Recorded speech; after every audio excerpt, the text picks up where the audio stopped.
Hi everybody, and welcome to Josiah is Right. The Red Wedding is arguably the most significant moment in pop culture history. Now settle down, except for those of you cheering in the back, cheer a little bit louder. Because it is, and you know it is. And HBO took it from just a literary moment to a pop culturally significant moment. For years, I wouldn't let Judy go to the panel at Comic-Con because I didn't want her to have that moment spoiled. I wanted her to agonize and suffer the way I did, reading it in the book. It matters for all of us now, because no one is safe, and that's the nature of George R.R. Martin's work. Even you, the reader, you're not safe. So today, we're going to talk about the literary version of The Red Wedding, and we will all suffer together. The Red Wedding takes place in A Storm of Swords, Book 3 of George R.R. Martin's Song of Fire and Ice. Originally published in 2000, I personally read it in 2011. For reference, the episode aired on June 2nd, 2013. Stepping back a bit, I vividly recall sitting on the school bus with Dave Flowers. Dave told me, read the Song of Fire and Ice series. Dave remains one of my best friends. In fact, I was a default best man at his wedding. It was before I was aware of the Red Wedding, so when I gave my unplanned speech, there were no jokes about it or inappropriate references. Trust me, had I read it, there totally would have been. Dave told me about Tyrion wielding a battle axe and other highlights, urging me to read the book. Remember, this is when they were new and mainly popular with people who were fans of fantasy. Dave and the other aficionados were ahead of the game on this one. The one and perhaps only time Dave has been ahead of a trend.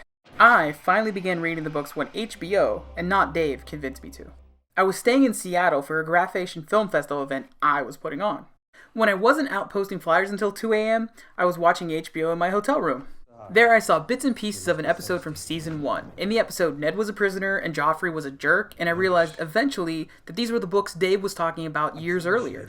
Shortly thereafter, I went to the library and I borrowed the book. I burrowed my nose in the first book, and then the second, and quickly the third, and the fourth, and the fifth. While the story itself thrilled me, and the realistic nature of the fantasy engrossed me, unlike Dave, I was hardly a fantasy expert. Like another good buddy, Watson, this guy, for people who have viewed other videos on my channel. I was much more of a sci-fi guy.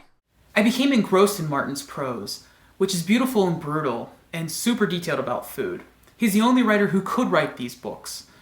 He's the only writer who could take the most noble character in all of fiction and chop his head off before the end of the first book, and describe food like this.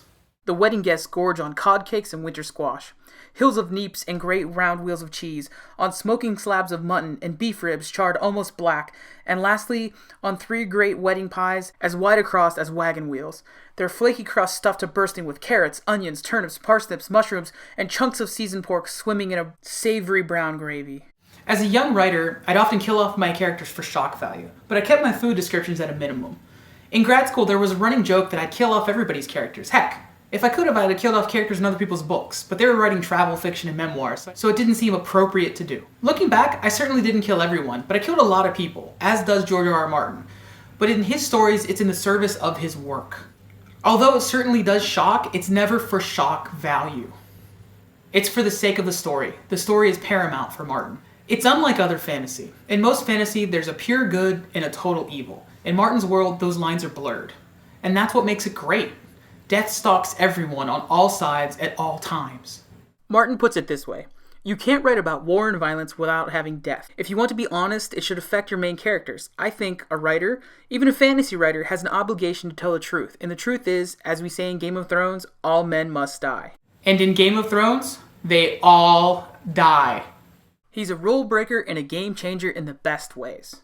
Martin said, I like my fiction to be unpredictable. I killed Ned in the first book, and it shocked a lot of people. I killed Ned because everybody thinks he's the hero and that, sure, he's going to get in trouble, but then he'll somehow get out of it. The next predictable thing is to think his eldest son is going to rise up and avenge his father, and everybody's going to expect that, so immediately, killing Robb became the next thing I had to do. He's pretty much saying he does the opposite of what you'd expect, which brings us to the moment of Robb's death. The Red Wedding. Martin said it was as tough to write as it is to read. He actually wrote all 900 million other pages of this book and came back and wrote that section, skipping it because it was so difficult to get through. 2 chapters earlier, Robb and his company arrive at the twins. Things are very ominous. And Greywind, Robb's direwolf, is onto things. Greywind balked in the middle of the drawbridge, shook off the rein and howled at the portcullis. Robb whistled impatiently. Greywind, what is it? Greywind, with me. But the direwolf only bared his teeth. He does not like this place, Catelyn thought. Robb had to squat and speak softly to the wolf before he would consent to pass beneath the portcullis. By then, lame Lothar and Walder Rivers had come up. It's a sound of the water he fears, Rivers said. Beasts know to avoid the river in flood. A dry kennel and a leg of mutton will see him right again, said Lothar cheerfully. Shall I summon our master of hounds? He's a direwolf, not a dog, said Robb, and dangerous to men he does not trust. Sir Reynold, stay with him. I won't take him into Lord Walder's hall like this. Which is clearly a huge mistake. Having an angry, gnarly, nasty, vicious, totally ticked off direwolf as a guest at that wedding really would have helped. Just ask my direwolf. Go ahead, I dare you. Ask him. See what happens. Edmure was pleasantly surprised at how pretty Lady Rosalind is, but Rosalind's crying. It doesn't seem right. She says she's crying for joy, but clearly that's not the case. Roose Bolton is just as creepy as ever, and having read this again, the sense of dread is just immense. It just builds. The tension was there the first time I read it, but in retrospect, it's just so much greater knowing what's coming. Robb just wants to get it all over with, so he can go home. The prior chapter is pure anticipation as Arya approaches the camp. There's some hints that things aren't quite right as Arya noticing the band is not very good. They're not very good, Arya observed. The music grew still louder as they approached the castle, but under that was a deep, darker sound, the river, the swollen green fork, growling like a lion in its den. The mention of a lion is no coincidence. Stupid me, I didn't realize it the first time I read it. I didn't notice it at all. Finally, the Red Wedding. And we get more bad music. The drums were pounding, pounding, pounding, and her head with them. Pipes wailed and flutes trilled from the musicians' gallery at the foot of the hall. Fiddles screeched, horns blew, the skins skrilled a lively tune, but the drumming drove them all. The sounds echoed off the rafters, whilst the guests ate, drank, and shouted at one another below. Walder Frey must be deaf as a stone to call this music. Seated next to Catelyn, Roose Bolton is not drinking, and the music just continues to be terrible, as is the food, as is everything. And they just kind of brush it off for the sake of being a good guest and making amends for the slight. Adding to the foreboding sadness, Kat recalls her own wedding. She remembered little of the food served at her own wedding feast. Did I even taste it? Or spend the whole time gazing at Ned's face, wondering who he was? Robb asks Sir Ryman if Oliver could join them as they go north, to be his sire. However, Oliver's not there, which they find odd. Robb just shakes it all off and for the sake of being a good guest, but everything is just more and more creepy and weird. A score or more of Walder Frey's sons and grandsons began to bang their cups again, shouting, "To bed, to bed, to bed with them!" Rosalind was stiff with terror, clutching the Greatjon as if she feared he might drop her. She's crying too, Catelyn realized. Martin beats the fear into your head. You might not expect the coming bloodbath, but you know things are not going to go well. The drums were pounding again, pounding and pounding and pounding. Kat observes an odd moment between Daisy Mormont and Edwin Frey. She also notes that Daisy appears to be the only other woman in the hall. Like her son, she brushes it off. Then, the band plays. The song, The Reigns of Castamere. Kat's figured it out, but it's too late. And who are you, the proud lord said, that I must bow so low? She grabbed Edwin by the arm to turn him and went cold all over when she felt the iron rings beneath his silken sleeve. Catelyn slapped him so hard she broke his lip. Oliver, she thought, and Perwyn, Alexander, all absent, and Rosalind wept. I think that moment is important. It shows the fight in Kat, and it shows the fight in the north. Edwin Frey shoved her aside. The music drowned all their sound, echoing off the walls, as if the stones themselves were playing. Robb gave Edwin an angry look and moved to block his way, and staggered suddenly as a quarrel sprouted from his side, just beneath the shoulder. If he screamed then, the sound was swallowed by the pipes and the horns and fiddles. Catelyn saw a second bolt pierce his leg, saw him fall. Up in the gallery, half the musicians had crossbows in their hands instead of drums or lutes. She ran toward her son until something pinched in the small of her back, and the hard stone floor came up to slap her. "Robb!" she screamed. She saw Small John Umber wrestle a table off its trestles. Crossbow bolts thudded into the wood, 1, 2, 3, as he flung it down on top of his king. Robb gets shot. Those bad musicians turn out to be good archers. Small John tosses a table on top of him to try to protect him, but the red in the Red Wedding has already started to splatter the walls.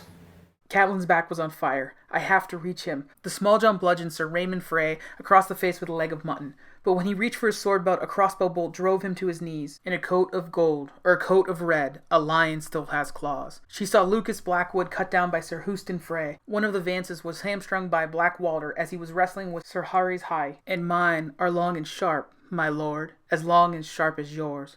The crossbows took Donald Locke, Owen Norrie, and half a dozen more. "Mercy!" cried Catelyn. But horns and drums and the clash of steel smothered her plea. Sir Ryman buried the head of his axe in Dacey's stomach. By then, men were pouring into other doors as well. Mailed men in shaggy fur cloaks with steel in their hands. "Northmen!" She took them for rescue for half a heartbeat, till one of them struck the Small John's head off with 2 huge blows of his axe. Hope blew out like a candle in a storm. In the midst of slaughter, the Lord of the Crossing sat in his carved oaken throne, watching greedily. The Freys traded a slight for an outright betrayal, but the real betrayal was Northmen, killing their own. Cat resolves to try to kill Walder Frey, struggling across the floor to a dagger, but she's distracted by the sight of her dying son. Then the tabletop that the Small John had flung over Robb shifted, and her son struggled to his feet. He had an arrow in his side, a second in his leg, a third through his chest. Lord Walder raised a hand and the music stopped, all but one drum. Catelyn heard the crash of distant battle, and closer, the wild howling of a wolf. Grey Wind, she remembered too late. Heh, Lord Walder cackled at Robb. The King of the North arises. Seems we killed some of your Northmen, your grace. Oh, but I'll make you an apology. That will mend them all again. Heh. Holding a knife to Jingle Bell Frey's throat, Cat tries to negotiate with Walder Frey, offering a son for a son. Walder, of course, refuses. Cat shows a compromise that a true Stark could never have, that her son Robb doesn't have. A man in dark armor and a pale pink cloak spotted with blood stepped up to Robb. Jaime Lannister sends his regards. He thrust his longsword through her son's heart and twisted. The King of the North is dead. The North remembers, but the lion still has claws. Finally, someone took the knife away from her. 10 fierce ravens were raking her face with sharp talons and tearing off strips of flesh, leaving deep furrows that ran red with blood. She could taste it on her lips. It hurt so much, she thought. Our children, Ned, all our sweet babes, Rickon, Bran, Arya, Sansa, Robb, please, Ned, please, make it stop hurting. The white tears and the red ones ran together until her face was torn and tattered, the face that Ned had loved. Catelyn Stark raised her hands and watched the blood run down her long fingers, over her wrist, beneath the sleeves of her gown. Slow red worms crawled along her arms and under her clothes. It tickles. That made her laugh until she screamed. Mad, someone said. She's lost her wits. And someone else said, make an end. And a hand grabbed her scalp just as she'd done with Jingle Bell. And she thought, no, don't cut my hair. Ned loves my hair. Then the steel was at her throat, and its bite was red and cold. The chapter ends there, but the Red Wedding isn't quite over yet. Arya and the Hound approach as soldiers rush the castle. Somewhere far off, she heard a wolf howling. It wasn't very loud compared to the camp noise and the music and the low, ominous growl of the river running wild, but she heard it all the same. Only maybe it wasn't her ears that heard it. The sound shivered through Arya like a knife, sharp with raging grief. More and more riders were emerging from the castle, a column 4 wide with no end to it. Knights and squires and free riders, torches and long axes, and there was noise coming from behind as well. Arya wants to return to the castle. The Hound disagrees. His axe took her in the back of the head. That's what you're left with.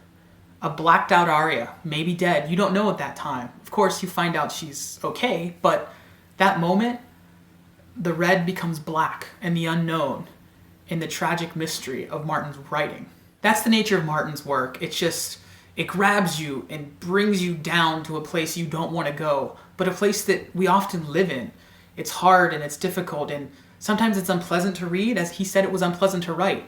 But it's necessary to experience. It's necessary to experience that pain so that when you fight back later, there's some satisfaction in it. And often in life, it's not going to end the way you want it to, but it ends the way it has to. And I'm looking forward to the very end of Martin's work as he continues the last few books. What do you think of The Red Wedding? What's your favorite moment of Game of Thrones? Please like, subscribe, and share with your friends. I really appreciate your time and hope to share more about books. I love books. Josiah is, after all, right, because I love books. And I love you. Have a good one.